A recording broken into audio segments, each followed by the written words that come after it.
At samantala, patuloy na nakakaranas naman ang paggunang lupa ang ilang bahagi ng Cordillera Region dulot ng walang tigil na pagulan sa Itogon, Benguet mudslide. Agnay tala kung saan higit 70 pamilya na ang apektado. Si Janice Dennis ng PTV Cordillera sa sentro ng balita. Sa pinakahuling tala ng Cordillera Regional Disaster Risk Reduction Management Center, aabot sa 73 na pamilya o 168 na individual ang apektado ng bagyong Bising at habagat sa Benguet. Sila ang mga biktima ng mudslide sa Barangay Virac, Itogon, Benguet. 12 na pamilya ang nawalan ng bahay matapos matabunan ng putik. Sinuspindi muna ang pasok ng mga mag-aaral sa barangay dahil nagsilbing evacuation center ang mga classroom. At nabigyan naman na sila ng karampatang mga relief goods, mga assistance ng DSWD, ng probinsya ng Benguet, pati si Congressman Yap ay nagbigay din ng mga ayuda sa ating mga kababayan doon sa Itogon. Kasama na rin ng munisipyo natin, mga barangays.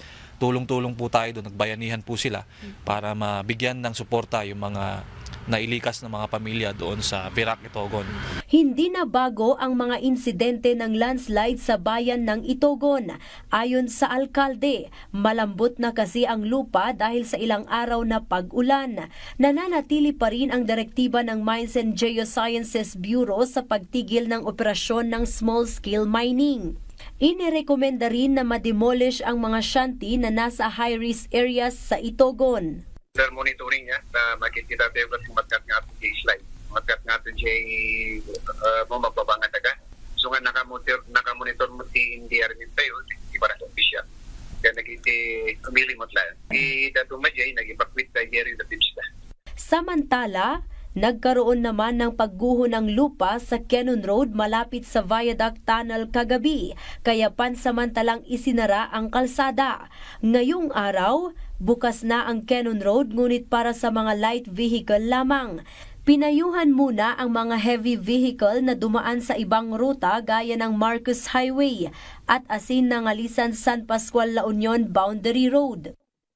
Ang DSWD naman, aabot sa mahigit 50,000 ang nakahandang family food packs at mahigit 22,000 ang non-food items para sa Cordillera Region. Tiniyak ng ahensya na sapat ang supply at koordinasyon sa mga lokal na pamahalaan para sa agarang pagbibigay ng ayuda sa mga mangangailangan. Patuloy ang paalala ng Office of Civil Defense na maging alerto ngayong nararanasan ang habagat.